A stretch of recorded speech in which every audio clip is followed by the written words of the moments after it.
बच्चों नमस्कार, स्वागत है फिर से आपका अपने चैनल पे। और यहाँ पर जो मैथ्स मैजिक आपका चैनल है और बहुत लोकप्रिय भी होता जा रहा है। तो इसमें आप देख रहे हैं कोऑर्डिनेट ज्योमेट्री है क्लास 10th की, और बहुत महत्वपूर्ण चैप्टर है। Very important chapter it is for the board exam. ठीक है, तो कोऑर्डिनेट ज्योमेट्री में वैसे थोड़ा सा मैं कह दूँ, जैसा आप जानते हैं कोऑर्डिनेट होते क्या हैं। First of all, what are coordinates and what do you understand by geometry. दो चीज़ें। कोऑर्डिनेट क्या है, किसी भी पॉइंट को, कोई भी पॉइंट है उसको क्या करता है, रीलोकेट करता है। ठीक है, इट विल रिलोकेट कि ये उसकी लोकेशन क्या है, यानी लोकेशन को ये बताएगा आपको कोऑर्डिनेट। ठीक है, और कोऑर्डिनेट क्या है आपका, देखिए एक तो 2 डायमेंशनल होता है और एक होती है 3 डायमेंशनल। तो 3 डायमेंशनल तो आपकी जो है हायर क्लासेज में होती है, ये आपको ये 12th में मिलेगा, यानी 11th 12th में हो सकता है, और सुपर की क्लासेस में मिले। लेकिन यहाँ पर जो आप पढ़ेंगे वो है अभी फ़िलहाल 2D शेप्स के या 2 डायमेंशनल। ठीक है, तो 2D और 3D दोनों में ये कोऑर्डिनेट ज्योमेट्री चलती है। और पॉइंट ये मतलब ये जो पॉइंट्स होते हैं उनको ये उसकी लोकेशन को बताते हैं कि ये पॉइंट है कहाँ पे। और इसमें आपको पता है 2D का मतलब 2 डायमेंशन है, और 2 डायमेंशन आप देखते हैं इस तरह से ये होती है। अगर आपका जैसे सपोज ये रेक्टेंगल है, तो इसमें डायमेंशन क्या है, जैसे एक डायमेंशन ये होगी इसकी, और ये पैरेलल ही है। ठीक है, इसे कहो या ये दोनों पैरेलल है। और एक डायमेंशन आपकी वर्टिकल हो गई, एक हॉरिजॉन्टल हो गई। यानी हम अगर डायमेंशन लें तो ये एंड इसको लेंगे, या कोई भी any two we can take, या इसको लेंगे या ये वर्टिकल लेंगे, या फिर अगर आप इसे लेने पड़ते हैं ले सकते हैं, तो देन आप this one you will take. ठीक है, यानी कहूँ तो इसमें ये होते हैं एक्सेस। ये जो एक्सेस हैं ये बहुत इंपॉर्टेंट है, और इनमें एक्सेस का नेम्स होते हैं एक्स एंड एक्स डैश हम कहते हैं, और वाई एंड वाई डैश, ये 2 पॉइंट्स होते हैं। और जहाँ पर ये intersecting to each other, that point is called the origin point. O से हम दिखा देते हैं। तो ये वैसे पुरानी चीज़ें हैं, छोटी क्लास की हैं, आपको क्लियर होंगी, फिर भी एक बार यहाँ पर डिस्कस कर लेते हैं। अब इसमें कोऑर्डिनेट ज्योमेट्री में आपको जिसका कोई पॉइंट ऐसा कुछ करो, आपके पास पॉइंट 2 एंड 3 है, तो इसको रिलोकेट करना है आपको। तो मतलब पहले क्या होता है, आपका एक्स एक्सिस का पॉइंट होता है, और जो थी दूसरा वाला था वो होता है वाई एक्सिस का पॉइंट। ठीक है, तो एक एक्स एक्सिस है, एक वाई एक्सिस है। तो पहले हम क्या करते हैं, हमेशा एक्स एक्सिस को हम फर्स्ट ऑफ ऑल क्या करते हैं, मूव करते हैं। ठीक है, फर्स्ट इसको हम पहले मूव करते हैं, देन वाई में जाते हैं। तो वाई, अब जैसे एक्स है सपोज, हमने इसमें रिलोकेशन के लिए हमें फिर ये पॉइंट्स देने होंगे। जैसे यहाँ पर मान लीजिए 1 है, ये 2 है, ये 3 है, लाइक ऐसे हम चलते रहेंगे। और इधर को भी मान लीजिए ये 1 है, ये 2 है, वाई एक्सिस ये 3 है। और आपको क्वाड्रेंट होते हैं, आपको ये सब मालूम होगा, ये वैसे 9th में ही है। ये first quadrant, second quadrant, third quadrant, fourth quadrant.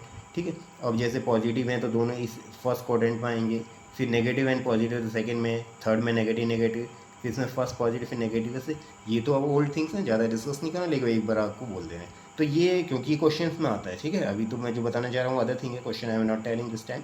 Question भी will discuss, exercise all question will discuss. लेकिन अभी हम क्या कर रहे हैं, आपको कुछ डिस्टेंस फॉर्मूला है जैसे उसके बारे में बताने से पहले एक प्रैक्टिकली चीज़ समझा दे रहे हैं। तो ये आपने जैसे 1 2 यहाँ गया, फिर वाई एक्सिस से जाना है 3, यानी ये पॉइंट हमें कहाँ मिल गया, यहाँ कहीं पर ये पॉइंट हमको 2 एंड 3 वाला मिल गया, ये इसकी लोकेशन है इस पॉइंट से। अब इस लोकेशन में पहले एक्स में गए तो एक ये लाइन होगा, और फिर वाई में गए तो ऐसे ऐसे ड्रॉ करके आप ये मिला सकते हैं, एक ट्रायंगल मिल जाएगा। ठीक है, तो ये तो मैंने एक जस्ट आपको I want to just tell कि how we will locate and will use the formula. ठीक है, ऐसे अगर मैं ज्वाइन कर दूँ ये पॉइंट को राइट से, तो ये इससे से आपको एक ट्रायंगल यहाँ पे मिल जाता है। Same as distance formula, now very important for the class 10। ठीक है, डिस्टेंस फार्मूला ये आपका बहुत इंपॉर्टेंट फार्मूला है। आप देखते हैं इसमें क्वेश्चंस भी आते हैं, और इस पर इसको कभी कभी इसका डेरिवेशन भी आ जाता है। डिस्टेंस फार्मूला ये क्या है आपका, अब डिस्टेंस फार्मूला है क्या आखिर। डिस्टेंस फार्मूला फिर वही है, इसमें आपको पता है क्योंकि it is a part of क्या है, डिस्टेंस को कैलकुलेट करना है विद इन कोऑर्डिनेट ज्योमेट्री। ठीक है, तो how you will do this work, अब कोऑर्डिनेट में आप ये काम कैसे करेंगे। ठीक है, तो ये आपको देखने के लिए फिर अगेन क्या होगा, आपको यहाँ पे एक्सेस आपको लेने होंगे, X axis and Y axis, ये आपको यहाँ पे करना होगा। ठीक है, तो वो कैसे होगा अब आप देखेंगे। तो फिर से अगेन मैं क्या करता हूँ, एक एक्सेस बना लेता हूँ, X axis and Y axis. ठीक है, थोड़ा छोटा बनाऊंगा सो डैट आप अंडरस्टैंड कर लें, और कॉपी पर फिर से आप इसको प्रैक्टिस करें। ठीक है, यहाँ पर तो just I am telling to you X axis and Y axis. और इसमें क्या है, आपको इस डिस्टेंस फार्मूला को हमें दिखाने के लिए एक कोई पॉइंट लेना पड़ेगा, तभी तो उसकी डिस्टेंस फाइंड आउट करेंगे।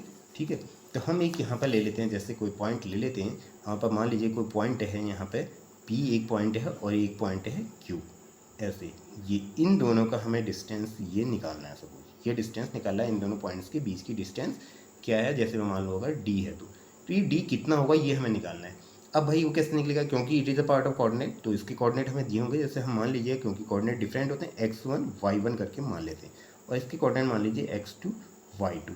तो सिंपल है, डिस्टेंस निकालेगा। हम क्या करेंगे भाई, इसमें पाइथागोरस थ्योरम हमको अप्लाई करनी पड़ेगी। ऐसे ही क्या होगा, परपेंडिकुलर ड्रॉ करना पड़ेगा। First of all here we will draw this perpendicular and again ये, और यहाँ से भी हम क्या करेंगे, वाई एक्सिस पे एक लाइन ऐसे ड्रॉ कर लेंगे। इनको नेम्स देने पड़ेंगे, सिंपल है, ठीक है। आर कर दो, एस कर दो, इधर टी कर दो, कुछ भी आप कर सकते हैं, एम एन, ठीक है, anything you can do this. तो ये तो आपका एक फिगर यहाँ पर बन चुका है। अब फिगर का हमें ये पॉइंट निकालना है। तो आप देख रहे हैं यहाँ पर हमें ट्रायंगल क्या हो गया इन दिस, ये सारी चीज़ें whatever we did here I told means, तो you have to write in your notebook कि first of all this is suppose P and Q are 2 points and the coordinate of p are x1 y1 and the coordinate of q are x2 y2, like you have to write. Then we will draw a perpendicular from point q on the x dash axis at point s, like फिर and from point p again we will draw perpendicular on x axis at point r, like ये things p से again हमने q s पे perpendicular हो गया which meeting at point t, like ये things you have to write. ये आपको लिखनी पड़ेंगी, कोई डिफिकल्टी नहीं है, जो कर रहे हैं वो लिखना है आपको ओनली, ठीक है। तो यहाँ पर अब हमको डिस्टेंस निकालें, तो फर्स्ट ऑफ ऑल हम ये देखेंगे यहाँ से यहाँ तक की डिस्टेंस कितनी है। ये जो डिस्टेंस है आपको पता है, यहाँ से यहाँ तक की डिस्टेंस है वो कितनी है, एक्स एक्सिस पे, यानी हम x2 जा रहे हैं, ठीक है। और यहाँ से यहाँ तक की डिस्टेंस की बात करूँ तो ये कितनी है भाई, ये है x1, ठीक है, x1। और ये वाली डिस्टेंस जो है ये कितनी है भाई, ये है y1, ठीक है।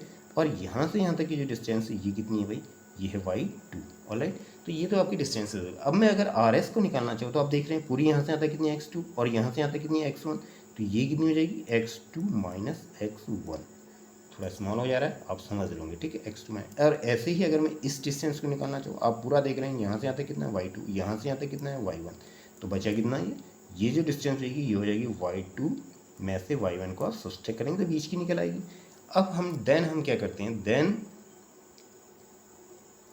इन ट्रायंगल क्या पी क्यू टी में हम क्या करते हैं, पाइथागोरस थ्योरम, ठीक है, अप्लाई कर देंगे। पाइथागोरस थ्योरम यहाँ पे हम अप्लाई कर देंगे, ठीक है, पाइथागोरस थ्योरम। अब वो पता है आपको, राइट एंगल ट्रायंगल में रखती है, और ये राइट एंगल ट्रायंगल है भी यहाँ पे। तो वो क्या होता है, हाइपोटेन्यूस क्या है यहाँ पे, यानी पी क्यू है उसका स्क्वायर इजिकल टू क्या होता है भाई, बेस का बेस आप कोई भी ले सकते हैं। मान लीजिए मैंने क्यू टी ले लिया, इसका स्क्वायर प्लस परपेंडिकुलर क्या हो गया, पी टी का स्क्वायर, लाइक ही आपने लिख दिया।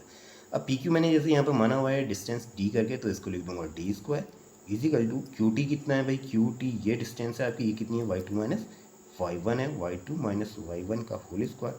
और पी टी आप यहाँ पर देख रहे हैं, पी टी ये डिस्टेंस ये कितनी है, x2 माइनस x1। तो इस तरह से ये डेरिवेशन आता है यहाँ पे। और d इजिकल टू कहूँ इसे, तो ये कितना हो जाएगा, यहाँ पे स्क्वायर रूट आपका लग जाएगा, ठीक है।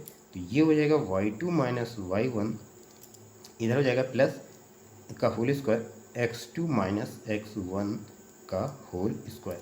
तो ये आपका एक फॉर्मूला निकल आता है, जैसे डिस्टेंस फॉर्मूला इसे हम कहते हैं। This is called distance formula, ठीक है। तो ये वेरी इंपॉर्टेंट है, इसका डेरिवेशन आना चाहिए, और इस पर बेस्ड क्या है, क्वेश्चंस भी आते हैं। वो समटाइम्स क्या होगा, आपको कभी कभी तो कोऑर्डिनेट्स वगैरह दोनों दिए होंगे, x1 y1 जो हैं ये आपको गिवन हो सकते हैं, तो कह सकता है भैया आप जो है इसका डिस्टेंस निकालिए इन दो पॉइंट्स का, ऐसे करके, ठीक है। या कभी कभी जो इनके बीच की डिस्टेंस ये जो d है इसकी वैल्यू दी रहती है, और एक कोऑर्डिनेट दिया होगा, एक कोऑर्डिनेट दिया होगा, एक दिया होगा कहेगा फाइंड द अदर कोऑर्डिनेट। तो इस तरह से इसमें, ठीक है, क्वेश्चंस बनते रहते हैं। फाइंड अदर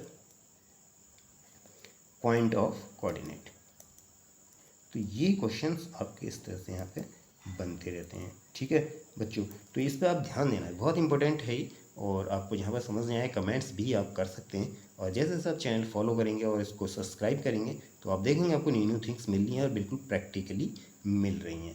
फिलहाल ये आप समझिए। अब